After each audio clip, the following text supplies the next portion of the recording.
বাহ, এতক্ষণে এলি। মোহিত কোথায়? মোহিত গেল কোন জরুরি কাজে। আচ্ছা, তুই কিছু একটা জরুরি কথা বলবি বলছিলি। রাঘব শোন, আমার তোকে কথাটা আগেই বলে দেওয়া উচিত ছিল, কিন্তু আমি বলতে পারিনি। আমি এখন ঋদ্ধির কলেজ থেকে আসছি। ঋদ্ধি মিত্র নামে কোনো নাম এক্সিস্টই করে না কলেজে, রেজিস্টারই নেই নামটা। তো তাতে আমি কি করব? রাঘব, it's not a matter of joke. আমি যতবার ঋদ্ধিকে কল করেছি, কল আনরিচেবল। মিসেস মিত্র,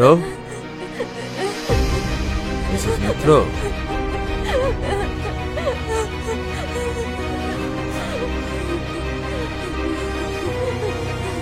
কি হয়েছে? আবার মেরেছে? হ্যাঁ,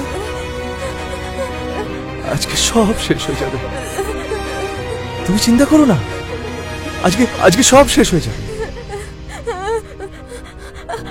মিসেস মিত্র, মিসেস মিত্র, মিসেস মিত্র। এই তো আমি ছাদে আছি, আসছি আসছি। কি হয়েছে মোহিত? এই এই, তুই দেখতে পাচ্ছিস না? হ্যাঁ, তুই দেখতে পাচ্ছিস না তোর মেয়ে ঋদ্ধি রোজ প্রাণের ভিক্ষা চাইছে। আমার মেয়ে মোহিত রোজ প্রাণের ভিক্ষা চাইছে তোর মেয়ে ঋদ্ধি। দেখ, আমার কথা ভুল হচ্ছে, আমার কোনো মেয়ে নেই। সব থেকে বড় কথা, আমি মোহিতকে একদিন ফলো করেছিলাম, যেদিনকে মোহিত আর ঋদ্ধি দেখা করার কথা ছিল, শুধু ঋদ্ধিকে একবার দেখবো বলে।